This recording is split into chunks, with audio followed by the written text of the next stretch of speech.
নতুন উপদেষ্টাদের অফিস শুরু, নিয়োগ বাতিলের আহ্বান বৈষম্য বিরোধীদের। অন্তর্বর্তী সরকারে ঢুকে পড়েছে আওয়ামী দোসররা, অভিযোগ বিএনপির। মন্ত্র দিয়ে বাজার নিয়ন্ত্রণের চ্যালেঞ্জ জয় অসম্ভব, চলছে নির্বাচনের বোঝাপড়া, বলেছেন নতুন উপদেষ্টা শেখ বশিরউদ্দিন ও আলী ইমাম মজুমদার। অরফানেজ মামলায় খালেদা জিয়ার 10 বছরের সাজায় স্থগিত, আপিলের অনুমতি, আদালতকে অপব্যবহার করায় শেখ হাসিনার বিচার দাবি। আজারবাইজানে কপ সম্মেলন শুরু, গুরুত্ব পেয়েছে বাংলাদেশের লাখো দুর্গতদের অভিজ্ঞতা, প্রধান উপদেষ্টা ডক্টর ইউনূসের বক্তব্য আজ। দেখছিলেন টাউন সিমেন্ট সংবাদ শিরোনাম। নবনিযুক্ত উপদেষ্টাদের নিয়োগ বাতিলের আহ্বান বৈষম্য বিরোধী আন্দোলনের শিক্ষার্থীদের। তাদের দাবি, ছাত্রদের রক্তের ওপর দাঁড়িয়ে আওয়ামী ফ্যাসিবাদদের পুনর্বাসন করা হচ্ছে। নতুন উপদেষ্টা হিসেবে যাদের নিয়োগ দেওয়া হয়েছে, গত 15 বছর দেশের জন্য তাদের অবদান নিয়ে প্রশ্ন তুলেছেন সমন্বয়ক হাসনাত আব্দুল্লাহ। বলেন, সরকারকে নিরাপত্তা দিতে শিক্ষার্থীরা বারবার রাস্তায় নামবে না। রিপোর্ট ফররুখ বাবুর। ছাত্র জনতার অংশীদারিত্ববিহীন সিদ্ধান্তে উপদেষ্টা নিয়োগের প্রতিবাদে বিক্ষোভ করেছে ঢাকা বিশ্ববিদ্যালয়ের শিক্ষার্থী ও বৈষম্য বিরোধী আন্দোলনের সমন্বয়করা। বিকালে রাজু ভাস্কর্যের সামনে জড়ো হন ঢাকা বিশ্ববিদ্যালয়ের শিক্ষার্থীরা।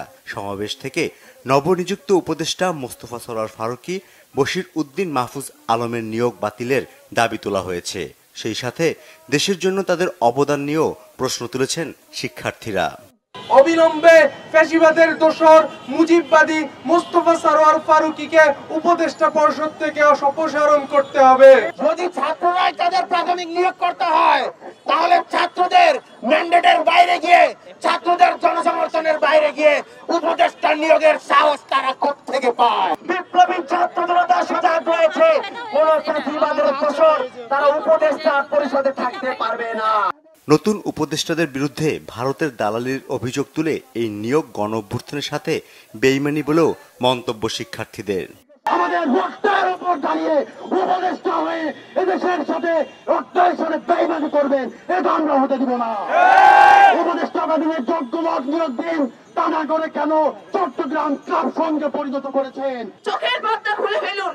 ডক্টর মোহাম্মদ ইউনূস, আপনাকে আমি কড়া হুঁশিয়ারি জানাচ্ছি। উত্তরবঙ্গের প্রতি যদি কোনো বৈষম্য করা হয়, উত্তরবঙ্গের শিক্ষার্থী, উত্তরবঙ্গের মানুষ কিন্তু মেনে নেবে না। ছাত্র জনতার অভ্যুত্থানের সাথে মশকরা করা হচ্ছে বলে অভিযোগ করেন সমন্বয়ক হাসনাত আব্দুল্লাহ। আপনারা বিপদে পড়বেন, আওয়ামী পুনর্বাসন হবে, আর আপনারা বলবেন আর শিক্ষার্থীরা রাস্তায় নেমে আসবেন। এই দিন আর বেশি দিন থাকবে না। আপনাদের সেভ করার জন্য শিক্ষার্থীরা আসবে না, আপনাদের বিকল্প খুঁজে নিতে শিক্ষার্থীরা রাস্তায় আসবে। আপনাদের ক্ষমতাকে আপনারা প্রশস্ত করার জন্য আমাদেরকে বাধা মনে করলে আপনারা মাইনাস করে দিবেন, তাহলে আপনারা ভুল ভাবছেন। উপদেষ্টা নিয়োগের ক্ষেত্রে এনজিও এবং চট্টগ্রামের আধিক্য থেকে সরে এসে যোগ্য লোকদের সুযোগ দেয়া না হলে আন্দোলন চালিয়ে যাওয়ার হুঁশিয়ারি দেন শিক্ষার্থীরা। ফররুখ বাবু, বাংলা ভিশন, ঢাকা। বিএনপির স্থায়ী কমিটির সদস্য অবসরপ্রাপ্ত মেজর হাফিজউদ্দিন আহমেদ বলেছেন, বর্তমান সরকারের উচিত যত দ্রুত সম্ভব নির্বাচন বিষয়ে সংস্কার শেষ করে নির্বাচন দেয়া, এরপর বাকি সংস্কার করবে পরবর্তী নির্বাচিত সরকার। এদিকে অভ্যুত্থানের পর এখন নির্বাচনের ব্যবস্থা করে জনগণের প্রত্যাশা পূরণের আহ্বান জানিয়েছেন স্থায়ী কমিটির আরেক সদস্য ডক্টর আব্দুল মঈন খান। মিরাজ হোসেন গাজীর রিপোর্টে বিস্তারিত। জাতীয়তাবাদী মুক্তিযোদ্ধা দল আয়োজিত বিপ্লব ও সংহতি দিবস উপলক্ষে আলোচনা সভায় বিএনপি স্থায়ী কমিটির সদস্য হাফিজউদ্দিন আহমেদ বলেন, ছাত্র নাগরিকদের এই আন্দোলনে বহু সাধারণ মানুষ ও বিএনপির শত শত নেতাকর্মী শহীদ হয়েছে। সবার ঐক্যবদ্ধ আন্দোলনের ফলেই শেখ হাসিনার পতন হয়েছে। এখন গণতন্ত্রের মুক্তির জন্য ভোটের অধিকার প্রতিষ্ঠার দাবি জানান হাফিজউদ্দিন আহমেদ। কিন্তু দেখা গেল যে যায় লঙ্কায় সেই হয় রাবণ। তারা দীর্ঘদিন 10-20 বছর ক্ষমতায় থাকতে চায়। ইতিমধ্যেই দেখা গেছে যে আওয়ামী ঘরানার বহু লোক উপদেষ্টা পরিষদের মধ্যে ঢুকে গিয়েছেন। অতি অল্প সময়ের মধ্যে নির্বাচনী সংস্কার করে নির্বাচন দেন, বাকি সংস্কার করবে নির্বাচিত প্রতিনিধিরা। জনগণের মুখের ভাষা তো নির্বাচিত প্রতিনিধি, সেই নির্বাচনে আপনারা অংশগ্রহণ করেন, ছাত্ররা অংশগ্রহণ করতে পারে, তাদের যে নাগরিক পার্টি আছে, তারাও অংশগ্রহণ করতে পারে, অন্য কোনো দলকে সমর্থন দিতে পারে। আমরা সবাই জনগণের সামনে উপস্থিত হব আমাদের নিজ নিজ ম্যানিফেস্টো নিয়ে। জনগণ যাদেরকে পছন্দ করবে, যাদেরকে যোগ্য মনে করবে দেশ পরিচালনার জন্য, তাদেরকে নির্বাচিত করবে। বিএনপিকে ভোট দিতে হবে এমন কথা তো আমরা বলি না, আমরা একটা সুষ্ঠু নির্বাচন চাই। এদিকে সকালে রাজধানীর শ্যামলী চক্ষু বিজ্ঞান ইনস্টিটিউটে আসেন বিএনপি স্থায়ী কমিটির সদস্য ডক্টর আব্দুল মঈন খান। জুলাই বিপ্লবে আহত 50 জন ছাত্র জনতার চিকিৎসার খোঁজ খবর নেওয়া ও আর্থিক সহযোগিতা পুনর্বাসন কর্মসূচির উদ্বোধন করেন তিনি। এ সময় ডক্টরস অ্যাসোসিয়েশন অব বাংলাদেশ ড্যাব আয়োজিত কর্মসূচিতে শেখ হাসিনা যেভাবে মানুষ খুন নির্যাতন করেছে তার বড় উদাহরণ এখনো হাসপাতালের বিছানায় দেখা যাচ্ছে।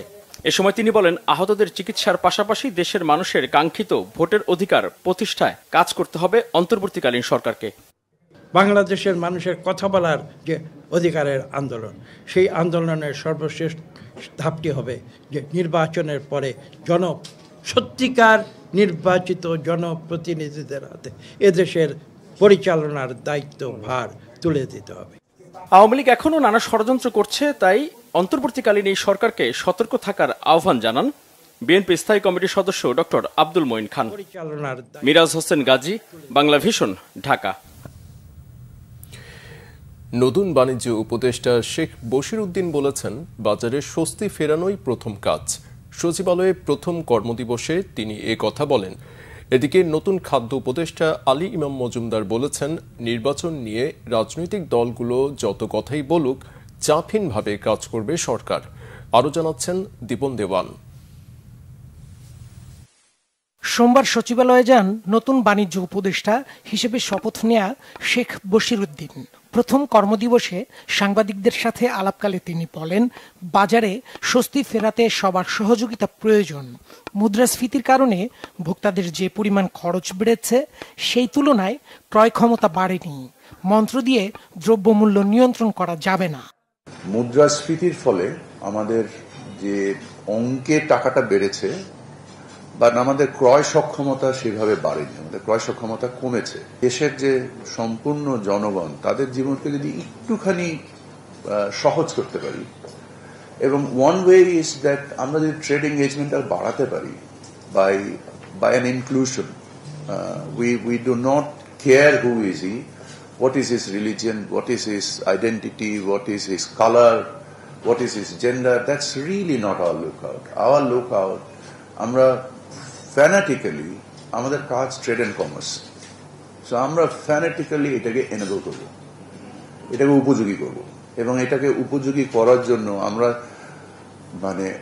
বেস্ট পসিবল এফিসিয়েন্সিতে কাজ করব। অন্তর্বর্তী সরকারের উপদেষ্টা হিসেবে শপথ নেয়ার 2.5 মাস পর খাদ্য মন্ত্রণালয়ের দায়িত্ব নেন আলী ইমাম মজুমদার। খাদ্য মন্ত্রণালয়ের প্রথম কর্মদিবসে কথা বলেন সাংবাদিকদের সাথে। বলেন, রাজনৈতিক দলগুলোর সাথে সরকারের বোঝাপড়া, ডায়ালগ চলছে। আমাদের এই মন্ত্রণালয়ের দায়িত্বটা স্পেসিফাইড, মন্ত্রণালয়ের দায়িত্বটা, এটা কিন্তু পলিটিক্যাল মিনিস্ট্রি না, এটা খাদ্যটা কিন্তু না। তো এই সম্পর্কে আপনার মাননীয় প্রধান উপদেষ্টা বলেছেন, রাজনৈতিক দলগুলি কনফিডেন্স আছে, তাদের সাথে ডায়ালগে সরকার আছে। দীপন দেওয়ান, বাংলা ভিশন, ঢাকা। সংস্কৃতি উপদেষ্টা মোস্তফা সরওয়ার ফারুকী দাবি করেছেন, তিনি কোনো দলের বা নির্দিষ্ট কোনো মতাদর্শের লোক নন। সব পার্টি তাকে বিরোধী পক্ষ মনে করেন। ফারুকের দাবি, বড়দিন ও পূজা নিয়ে কথা বলায় তাকে জামাতি ট্যাগ লাগিয়েছিল আওয়ামী লীগ সরকার। বিগত সরকারের আমলে শবে বরাত, ঈদ নিয়ে কথা বলা যেত না, অথচ পূজা বড়দিনে অংশ নেওয়া যেত। 2013 সালের পরে আমি ছিলাম ছাগু, জামাতপন্থী। আওয়ামী লীগের যতগুলো পেজ ছিল তারা আমাকে বলতো ছাগু এবং জামাতপন্থী। কারণ 2014 সালে আমি একটা লেখা লিখেছিলাম, এই চেতনালয়ে আমরা কি করিব। সেখানে বলেছিলাম যে আমি সংস্কৃতি করতে গিয়ে দেখলাম যে শবে বরাত, ঈদ নিয়ে কথা বলা যাবে না, কিন্তু পূজায় যাওয়া যাবে, বড়দিনে যাওয়া যাবে। ওটা আধুনিকতা, এটা আধুনিকতা না। See I am least bother about this. আমাকে কেউ মনে করে আমি বিএনপি, জামাতি, কেউ মনে করে আমি আওয়ামী লীগার, আমাকে আওয়ামী লীগ গালি দেয়, বিএনপি গালি দেয়, জামাত গালি দেয়। I am absolutely fine with it, because এটা মানুষের ফ্রিডম অফ এক্সপ্রেশন। সে যদি মনে করে, তার কাছে মনে হচ্ছে আমি এটা। এখন আপনাকে আপনার কমন সেন্স অ্যাপ্লাই করতে হবে যে একটা লোক একই সঙ্গে 4 পার্টি তাকে কেন গালি দিবে। চার পার্টি কেন মনে করছে সে কারো লোক না, কারণ আমি আসলে কারো লোক না, আমি আমার লোক। আমি যেটাকে যেই মুহূর্তে ঠিক মনে করি ওটাকে ওই মুহূর্তে ওই কথাটা বলি। আমার কারো প্রতি কোনো চিরস্থায়ী বন্দোবস্ত নাই, কখনোই ছিল না, কোনো কালে থাকবেও না, কারণ আমি শিল্পী। I don't have a party. Zia orphanage trust মামলায় খালেদা জিয়াকে দেওয়া সাজার রায়ের কার্যকারিতা স্থগিত করেছেন আপিল বিভাগ। রায়ের বিরুদ্ধে খালেদা জিয়ার করা পৃথক লিভ টু আপিল মঞ্জুর করেছেন সর্বোচ্চ আদালত। ফলে রায়ের বিরুদ্ধে বেগম খালেদা জিয়া আপিল করার অনুমতি পেলেন। অ্যাডভোকেট জয়নুল আবেদিন বলেছেন, কোনো তথ্য প্রমাণ না থাকলেও রাজনৈতিক কারণে সাজা দেওয়া হয়েছিল বেগম জিয়াকে। আর ব্যারিস্টার কায়সার কামাল বলেন, খালেদা জিয়া এতিমের টাকা আত্মসাৎ করেছেন এমন বক্তব্য দিয়ে নিন্দনীয় অপরাধ করেছে শেখ হাসিনা। তার বিরুদ্ধে আইনগত ব্যবস্থা নেওয়া হবে। এস এম ফয়েজের রিপোর্টে বিস্তারিত। জিয়া অরফানেজ ট্রাস্ট দুর্নীতির মামলা নিয়ে বাংলাদেশের রাজনীতিতে জল ঘোলা কম হয়নি। কথায় কথায় বলা হতো বেগম খালেদা জিয়াকে এতিমের টাকা আত্মসাৎ করেছেন। সংসদে দাঁড়িয়ে এমন মিথ্যাচার করেছেন সাবেক প্রধানমন্ত্রী শেখ হাসিনা। তারপরও 2018 সালে এই মামলার ভার কাঁধে নিয়েই জেল জীবন শুরু হয় বেগম খালেদা জিয়ার। তবে 5 আগস্ট শেখ হাসিনা পালিয়ে যাওয়ার পর পাল্টে যায় দৃশ্যপট। এতিমের টাকা খালেদা জিয়া এতিমের টাকা এতিমকে দেয় নাই, নিজে আত্মসাৎ করতে যেয়ে আজকে মামলায় পড়ে জেল খাটছে। খালেদা জিয়ার আইনজীবীরা জানান, শুধু রাজনৈতিক কারণে ফ্যাসিস্ট সরকার বেগম খালেদা জিয়াকে সাজা দিয়েছিল। রায়ের বিরুদ্ধে খালেদা জিয়ার করা পৃথক লিভ টু আপিল মঞ্জুর করেছেন সর্বোচ্চ আদালত। যতক্ষণ পর্যন্ত এই লিভগুলো শুনানি না হবে ততক্ষণ পর্যন্ত এই সাজা স্থগিত থাকবে। এটা হচ্ছে আজকের আদেশ। আমরা অতি দ্রুত এই 2 সপ্তাহের মধ্যেই আমরা মূল আপিল কনসাইজ স্টেটমেন্ট দেব। স্টেটমেন্টের পরে মূল আপিল আমরা শুনানির জন্য ফিক্স করার নিবেদন করব এবং আমরা আশা করি, কারণ এখন বিচার বিভাগ স্বাধীনভাবে তাদের দায়িত্ব পালন করছে, এখন আর সরকারের হস্তক্ষেপ আপাতত নাই বলে আমরা মনে করি। সম্পূর্ণ রাজনৈতিক প্রাধান্যমূলক প্রতিহিংসামূলক বেগম খালেদা এবং তারেক রহমানকে এই মামলায় সাজা দেওয়া হয়েছে।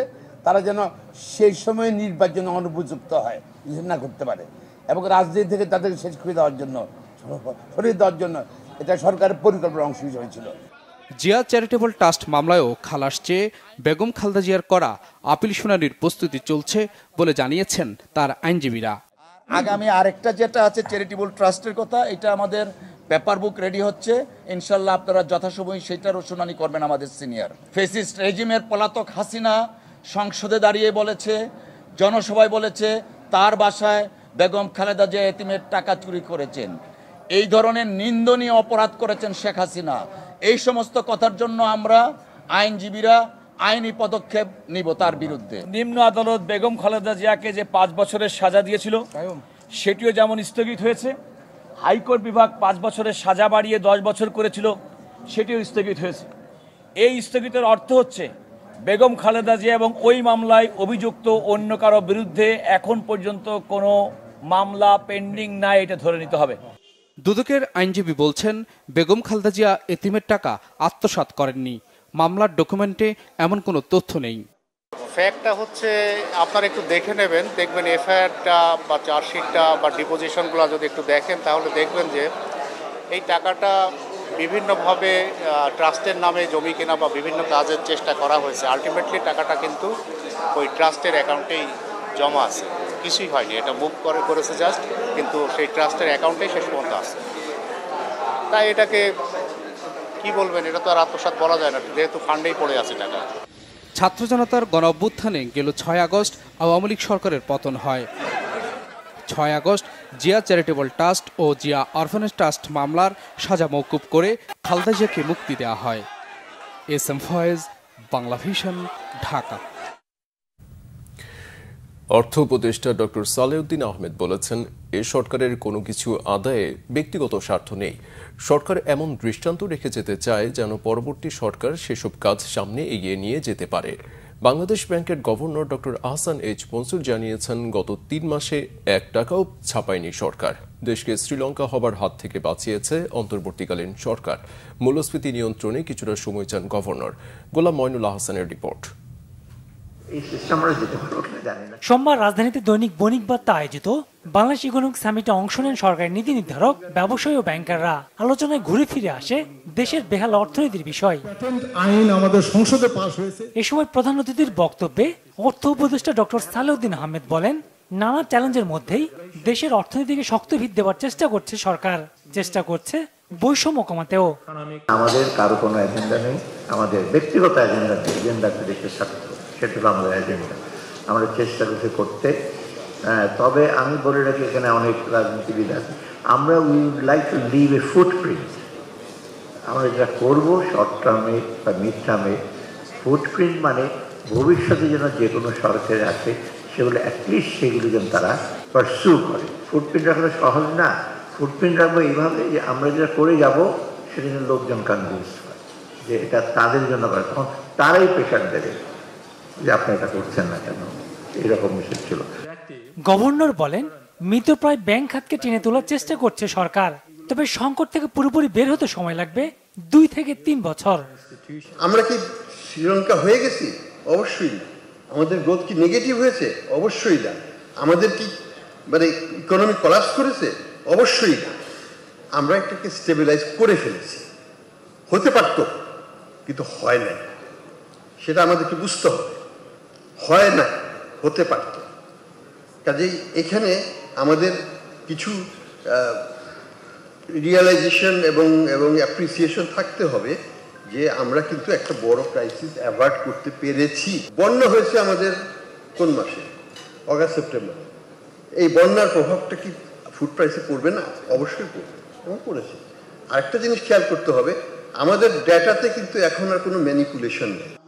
অনুষ্ঠানে বিএনপি স্থায়ী কমিটির সদস্য আমির খসরু মাহমুদ চৌধুরী বলেন, আওয়ামী লীগ সব ক্ষেত্রে জবাবদিহিতা নষ্ট করেছে, তারই মূল্য দিচ্ছে দেশের অর্থনীতি। এটা তো বড় প্রবলেম হয়ে গেছে। এখানে অ্যাকাউন্টেবিলিটির সমস্যা হচ্ছে।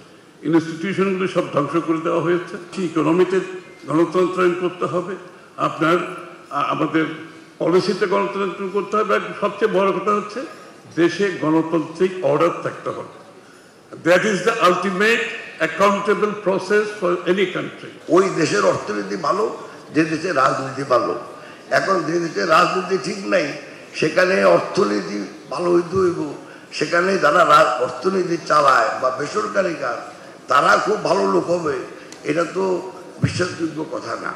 কারণ রাজনীতি অর্থনীতিকে নিয়ন্ত্রণ করে, আর অর্থনীতি at the end of the day রাজনীতিকে পরিচালিত করে। অতএব যদি দেশের অর্থনীতি ভালো করতে হয়, দেশের আর্থিক সেক্টর ভালো করতে হয়, আগে ভাই রাজনীতি ভালো হইতে হবে। মেগা প্রকল্পের নামে মেগা দুর্নীতি অপচয় দেশের আর্থিক খাতকে আরো দুর্বল করেছে বলে মন্তব্য করেন বক্তারা। গোলাম মঈনুল আহসান, বাংলা ভিশন, ঢাকা। পরিবেশ, বন ও জলবায়ু বিষয়ক উপদেষ্টা সৈয়দা রিজওয়ানা হাসান বলেছেন, আগামী নির্বাচন খুব দ্রুত সম্ভব নয়, আবার দেরিও হচ্ছে না। সোমবার সকালে সচিবালয়ে তিনি এই কথা বলেন। সৈয়দা রিজওয়ানা হাসান বলেন, আইন শৃঙ্খলা ও দ্রব্যমূল্য নাগালের মধ্যে রাখতে মানুষের প্রত্যাশা রয়েছে। কাজের গতি ও দক্ষতা বাড়াতেই উপদেষ্টা পরিষদের আকার বাড়ানো হয়েছে। মাহফুজ আলমকে কোনো দপ্তর দেয়া হয়নি, কৌশলগত কারণে তাকে উপদেষ্টার পদমর্যাদা দেয়া হয়েছে। তিনি আরও বলেন, রাজনৈতিক দলগুলো নির্বাচন চাইবে, এটাই স্বাভাবিক। তারা সংস্কারের দাবিও অস্বীকার করছে না। নির্বাচন জুলাই আগস্টের বিচার এবং সংস্কার বাস্তবায়নের কাজ একই সাথে চলবে। সংস্কারের দাবির প্রতি সম্মান রেখে রাজনৈতিক দলগুলো বিষয়গুলো মাথায় রাখবেন বলে প্রত্যাশা সৈয়দা রিজওয়ানা হাসানের। সেবার জন্য সরকারি দপ্তরে নয়, বরং সরকারি সেবা যেন মানুষের ঘরে ঘরে পৌঁছায়, তা নিশ্চিতের কথা বলেছেন অন্তর্বর্তী সরকারের প্রধান উপদেষ্টা ডক্টর মোহাম্মদ ইউনূস। হযরত শাহজালাল আন্তর্জাতিক বিমানবন্দরে অভিবাসী শ্রমিকদের জন্য একটি বিশেষ লাউঞ্জ উদ্বোধন করে প্রধান উপদেষ্টা এই কথা বলেন। এখানে আসা প্রবাসী শ্রমিকরা বিশ্রামের পাশাপাশি কম দামে খাবার কিনতে পারবেন। খাবারের দামে ভর্তুকি দেবে সরকার। লাউঞ্জ উদ্বোধন করে প্রধান উপদেষ্টা বলেন, প্রবাসীরা কষ্ট করে দেশের জন্য বৈদেশিক মুদ্রা আনেন। দুর্ভাগ্যের বিষয় হলো সেই টাকা একসময় পাচার হয়ে যেত। ডক্টর মোহাম্মদ ইউনূস বলেন, দেশ গড়ার কারিগর অভিবাসী শ্রমিকরা তাদের জন্য সকল সরকারি সেবা নিশ্চিত করা হবে। প্রধান উপদেষ্টা বলেন, প্রবাসীদের সেবা দেয়া সরকারের অন্যতম অগ্রাধিকার। এরপর জাতিসংঘ জলবায়ু সম্মেলনে যোগ দিতে 4 দিনের সফরে আজারবাইজানের উদ্দেশ্যে ঢাকা ত্যাগ করেন প্রধান উপদেষ্টা। স্থানীয় সময় বিকাল 5:15টার দিকে তিনি বাকুতে পৌঁছান। আজ মঙ্গলবার সম্মেলনে বক্তব্য রাখবেন ডক্টর ইউনূস। আজ মঙ্গলবারের মধ্যে দাবি মেনে নেওয়ার আশ্বাসে সচিবালয়ের সামনে অবস্থান কর্মসূচি প্রত্যাহার করে জগন্নাথ বিশ্ববিদ্যালয়ের শিক্ষার্থীরা কেরানীগঞ্জে দ্বিতীয় ক্যাম্পাসের কাজ সেনাবাহিনীকে হস্তান্তর, ইউজিসির পাইলট প্রকল্পে অন্তর্ভুক্তি ও বিশ্ববিদ্যালয়ের বাজেট বরাদ্দ সহ 3 দফা দাবিতে সচিবালয়ের সামনে অবস্থান নিয়ে শিক্ষার্থীরা বিক্ষোভ শুরু করে। রিপোর্ট সৈয়দ আব্দুল মুহিতের। জগন্নাথ বিশ্ববিদ্যালয়ের দ্বিতীয় ক্যাম্পাসের কাজ 8 বছর ধরে ঝুলে থাকায় ক্ষোভ রয়েছে শিক্ষার্থীদের। সেই কাজ এখন সেনাবাহিনীকে হস্তান্তর, হল নির্মাণের পাশাপাশি হলের বাইরের শিক্ষার্থীদের জন্য বিশেষ ভাতা দিতে, ইউজিসির পাইলট প্রকল্পে অন্তর্ভুক্তি ও বিশ্ববিদ্যালয়ের বাজেট বরাদ্দ সহ 3 দফা দাবিতে তারা আন্দোলন করে আসছিল। সোমবার বেলা 11:30টার দিকে জগন্নাথ বিশ্ববিদ্যালয়ের প্রায় 2000-এর বেশি শিক্ষার্থী গণপদযাত্রা নিয়ে সচিবালয়ের আশপাশের এলাকায় অবস্থান নেয়। সচিবালয়ের প্রধান গেটে অবস্থান নিয়ে বিক্ষোভ করে শিক্ষার্থীরা। এ সময় সচিবালয়ে প্রবেশ করতে কিংবা বের হতে পারেননি কেউ। পরিস্থিতি সামাল দিতে ঘটনাস্থলে আসেন তথ্য উপদেষ্টা নাহিদ ইসলাম। শিক্ষার্থীরা শিক্ষা উপদেষ্টাকে তাদের কাছে এসে যৌক্তিক দাবি মেনে নেওয়ার আলটিমেটাম দেয়। অনেকদিন থেকে তো এই দ্বিতীয় ক্যাম্পাস হওয়ার কথা ছিল, মানে হচ্ছেই না, কিন্তু আমাদের তো আর ওভাবে আমরা চলছে না, আমাদের হল নাই, আমরা থাকতে পারছি না, অনেকে অনেক দূর থেকে আসা যাওয়া করছে। বাস এক প্রকার প্রতিবাদ নিয়েই আমাদের আসা শিক্ষা মন্ত্রণালয়ে, ওখানে যে আমরা অপমানিত হয়েছি, আমাদের সচিব আমাদের সাথে কথা বলতে চায়নি। তারা আমাদেরকে মূলা ঝুলিয়ে সেই মূলা ঝুলানোর গল্পই বারবার বলে যাচ্ছে, কিন্তু আমাদের এই কার্যক্রমটা কোনোভাবেই সম্পূর্ণ হচ্ছে না। সাধারণ ঠিকাদার ঠিকাদারকে যদি আমরা এইটা দিই, ক্যাম্পাসের দায়িত্ব দিই, সেক্ষেত্রে কাজটা এগোবে না, যেটা আমরা গত 8 বছর থেকে দেখে আসতেছি। এক পর্যায়ে প্রধান উপদেষ্টার শিক্ষা বিষয়ক বিশেষ সহকারী আমিনুল ইসলাম শিক্ষার্থীদের সাথে একাত্মতা পোষণ করেন এবং আলোচনার প্রস্তাব দেন। শিক্ষার্থীদের যৌক্তিক দাবি মেনে নেয়ার আশ্বাসও দেন নাহিদ ইসলাম। আপনারা তো নিশ্চয়ই বুঝেন যে হল নিশ্চয়ই 3 দিনে করে দেওয়া সম্ভব না, বুঝেন, কিন্তু 3 দিনে আমরা কি দায়িত্বটা হস্তান্তর করতে পারবো? এতটুকু বুঝেন, তাইলে সেই সময়টা আমাদের দিতে হবে। সমাবেশের ভিতরেই কিন্তু আপনাদের কথাটা স্পষ্টভাবে বোঝা যাচ্ছে না। আপনাদের সাথে একটু বসতে হবে, বসে আপনাদের কথাটা এক্স্যাক্টলি বলতে হবে এবং আমাদের জায়গা থেকে আমরা এক্স্যাক্টলি বলবো। শিক্ষার্থীদের রক্তের ভিতর দিয়ে উপর দিয়ে কিন্তু এইখানে সরকার দায়িত্ব নিয়েছে, ফলে কারো যাতে সাহস হয় কিভাবে যে শিক্ষার্থীদেরকে তারা অসম্মান করবে, এবং যারা দুর্ব্যবহার করেছে তাদের বিরুদ্ধে অবশ্যই ব্যবস্থা নেওয়া হবে। এরপরও অবস্থান থেকে শিক্ষার্থীরা সরে যায়নি। পরে তাদের একটি প্রতিনিধি দল শিক্ষা উপদেষ্টা, শিক্ষা সচিব ও তথ্য উপদেষ্টার সঙ্গে কথা বলে দাবি পূরণের আশ্বাসে সড়ক ছাড়ে শিক্ষার্থীরা। এদিকে কয়েক ঘন্টার অবস্থান কর্মসূচিতে যানজটে দুর্ভোগে পড়ে সাধারণ মানুষ। সৈয়দ আব্দুল মুহিত, বাংলাভিশন, ঢাকা। প্রেষণে অধ্যক্ষ নিয়োগ দেয়ায় বিক্ষোভ করেছে রাজধানীর যাত্রাবাড়ি থানাধীন দনিয়া কলেজের শিক্ষার্থীরা। কলেজ প্রাঙ্গণে নতুন অধ্যক্ষের নিয়োগ বাতিলের দাবি জানিয়ে সোমবার মানববন্ধন ও বিক্ষোভ করে শিক্ষার্থীরা। তারা বলছে, বাইরে থেকে অধ্যক্ষ নিয়োগ দিয়ে লেখাপড়ার মান উন্নত হয়নি, বরং অতীতে যারা প্রেষণে নিয়োগ পেয়েছেন তারা দুর্নীতি করে নিজেদের পকেট ভারী করেছেন। শিক্ষার্থীরা জানান, ছাত্র জনতার গণ অভ্যুত্থানের পর অধ্যক্ষ পদত্যাগ করলে কলেজে কর্মরত শিক্ষকদের মধ্য থেকেই অধ্যক্ষ নিয়োগ দেওয়া হয়। বর্তমান অধ্যক্ষ যখন একাডেমিক ক্যালেন্ডার এগিয়ে নিয়ে যাচ্ছেন, ঠিক তখনই গৌরীপুর সরকারি কলেজের এক অধ্যাপককে প্রেষণে অধ্যক্ষ নিয়োগ দেওয়া হয়। অবিলম্বে নিয়োগ বাতিল করা না হলে নতুন অধ্যক্ষকে যোগদান করতে দেওয়া হবে না বলে হুঁশিয়ারি শিক্ষার্থীদের। সংবাদ শেষ করব ক্রাউন সিমেন্ট শিরোনামগুলো আরেকবার জানিয়ে দিয়ে। নতুন উপদেষ্টাদের অফিস শুরু, নিয়োগ বাতিলের আহ্বান বৈষম্য বিরোধীদের। অন্তর্বর্তী সরকারে ঢুকে পড়েছে আওয়ামী দোসররা, অভিযোগ বিএনপির। মন্ত্র দিয়ে বাজার নিয়ন্ত্রণের চ্যালেঞ্জ জয় অসম্ভব, চলছে নির্বাচনের বোঝাপড়া, বলেছেন নতুন উপদেষ্টা শেখ বশিরউদ্দিন ও আলী ইমাম মজুমদার। অরফানেজ মামলায় খালেদা জিয়ার 10 বছরের সাজা স্থগিত, আপিলের অনুমতি, আদালতকে অপব্যবহার করায় শেখ হাসিনার বিচার দাবি। আজারবাইজানে কপ সম্মেলন শুরু, গুরুত্ব পেয়েছে বাংলাদেশের লাখো দুর্গতদের অভিজ্ঞতা। প্রধান উপদেষ্টা ডক্টর ইউনূসের বক্তব্য আজ। এই ছিল এখনকার মতো। পরের সংবাদ সকালে 7:30টায়। এছাড়া বাংলা ভিশন সংবাদ ও সংবাদ সংশ্লিষ্ট অনুষ্ঠান দেখতে ভিজিট করুন www.bpnews24.com ও facebook.com/banglavisionnews এবং সাবস্ক্রাইব করুন youtube.com/banglavisionnews। এতক্ষণ সাথে থাকায় ধন্যবাদ।